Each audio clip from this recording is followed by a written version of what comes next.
Shalom Bapak Ibu, Saudara sekalian. Kita berjumpa kembali dalam acara Menerima hari ini. Mari kita persiapkan hati kita untuk kita menerima kebenaran firman Tuhan dan kita belajar renungan firman Tuhan singkat untuk mengisi hidup kita. Kita akan buka terlebih dahulu renungan Menerima hari ini dengan doa. Terima kasih Tuhan karena Tuhan masih memberikan kepada kami kesempatan untuk kami belajar firman Tuhan melalui acara Menerima hari ini Tuhan.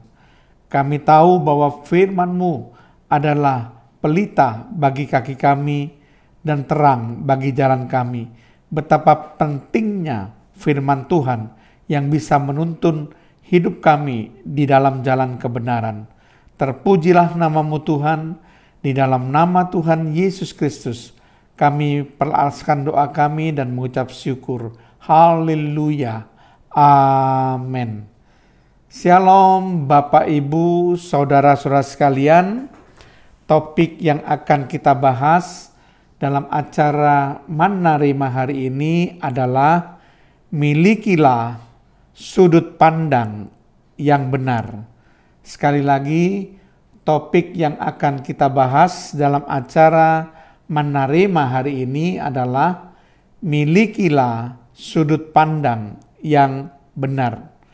Bapak Ibu Saudara sekalian, betapa pentingnya kita memiliki sudut pandang yang benar. Ketika kita memiliki sudut pandang yang benar, maka kita tidak akan pernah berputus asa. Kita tidak akan pernah putus pengharapan, kita akan menaruh pengharapan kita kepada Tuhan, kepada Allah kita yang maha kuasa, kepada Allah kita yang maha mampu, kepada Allah kita yang maha ajaib, dan kepada Allah kita yang luar biasa, dan Allah kita yang dahsyat. Kalau kita memiliki sudut pandang dari sisi yang tidak benar, itu akan melemahkan kita, akan meruntuhkan semangat kita, sehingga daya juang kita untuk bertahan menjadi runtuh. Kita menjadi putus asa, kita akan dilingkupi oleh rasa menyerah karena kita memiliki sudut pandang yang salah. Nah, ada suatu kisah yang sangat menarik.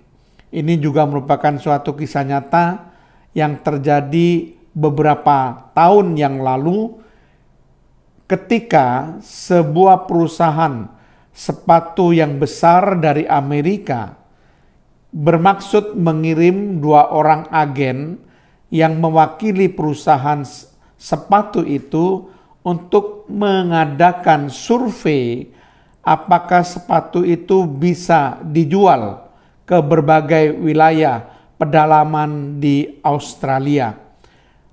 Kedua orang agen yang mewakili perusahaan sepatu yang besar dari Amerika, mereka dikirim ke suku aborigin, yaitu suku asli dari Australia, untuk menggalang kemungkinan bisnis sepatu bisa didirikan di daerah di kalangan suku aborigin.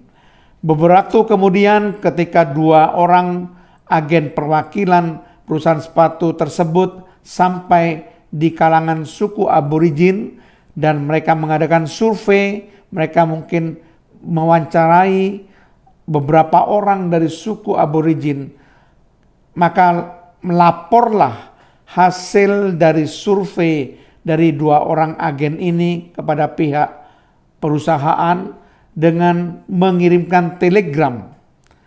Bagaimana isi telegram dari kedua orang agen yang dikirimkan oleh perusahaan sepatu yang besar dari Amerika tersebut? Agen yang pertama di dalam telegramnya berkata, tidak ada urusan di sini. Suku aborigin tidak memakai sepatu.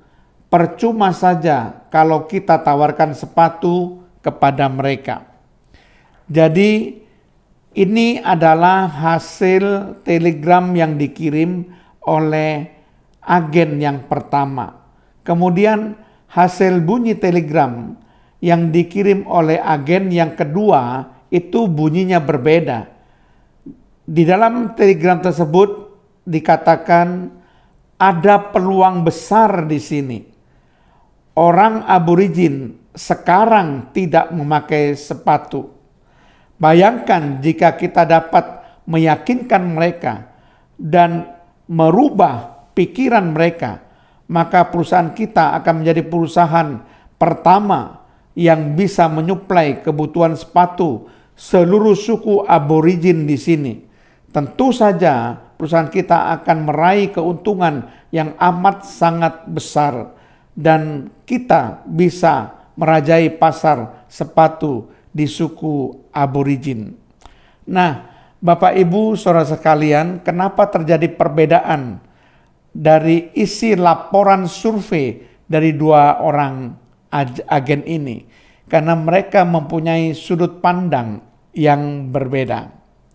Agen yang pertama itu memiliki sudut pandang yang salah, sedangkan agen yang kedua memiliki sudut pandang yang benar.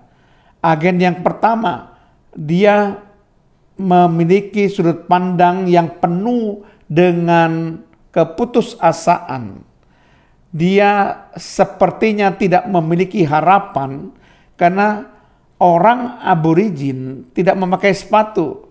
Jadi dengan sudut pandang yang salah, dia mengatakan percuma kita tawarkan sepatu karena orang aborigin tidak memakai sepatu. Jadi tidak ada usaha dari laporan hasil survei dari agen yang pertama.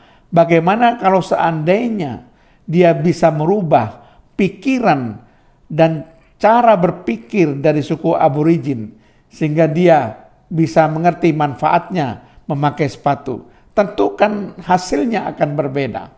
Nah, tidak demikian dengan isi laporan survei melalui telegram dari agen yang kedua. Agen yang kedua memiliki sudut pandang yang benar. Dia penuh dengan optimisme, tidak seperti laporan survei dari agen yang pertama yang penuh dengan pesimisme. Dikatakan di dalam laporan agen yang kedua ada peluang besar di sini. Ini rasa optimis yang sangat luar biasa. Memang dikatakan di situ orang aborigin tidak memakai sepatu.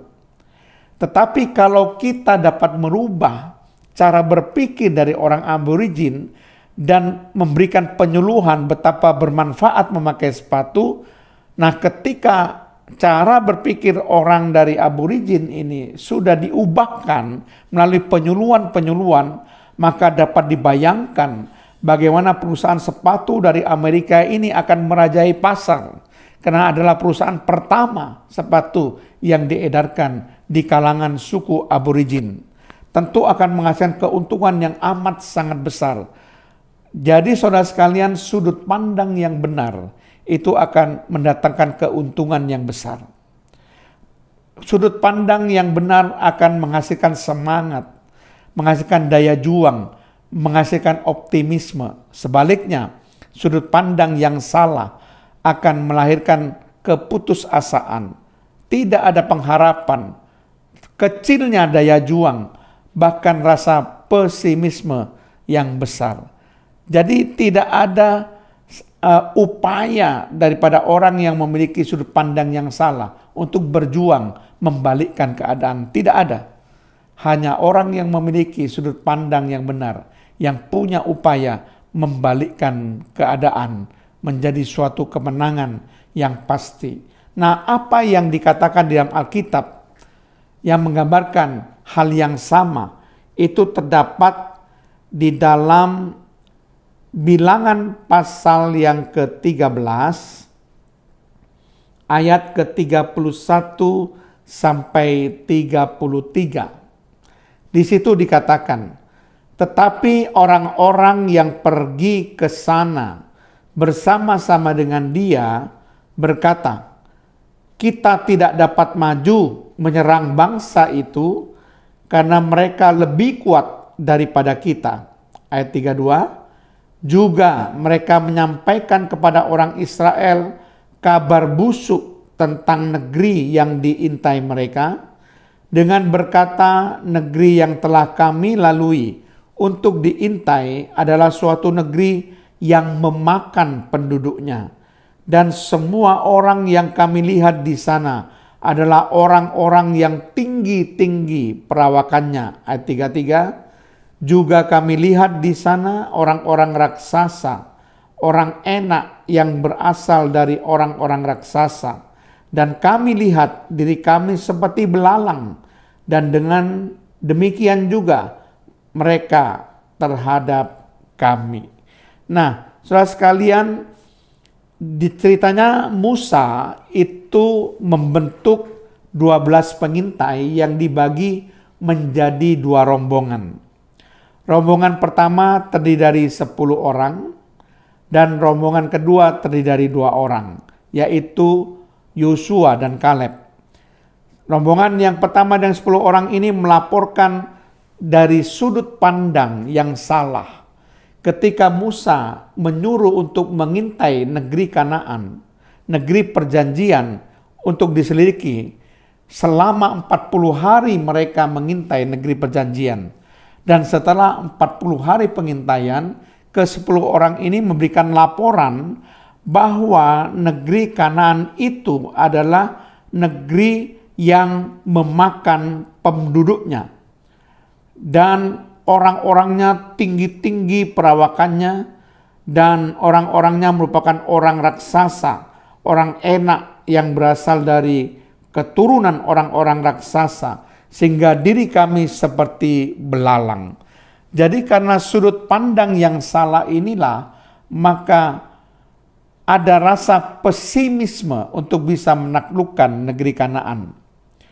Bahkan mereka memandang diri mereka sebagai belalang yang tidak akan bisa mengalahkan raksasa.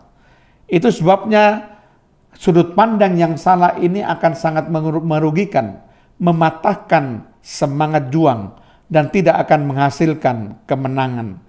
Jadi berbahaya sekali jika kita memiliki sudut pandang yang salah seperti ke-10 pengintai ini. Sebaliknya, mari kita melihat sudut pandang yang benar dari 2 orang pengintai, yaitu Yosua dan Kaleb. Kita akan membaca di dalam Bilangan, pasal yang ke-14, ayat yang ke-6, sampai ayat yang ke-9.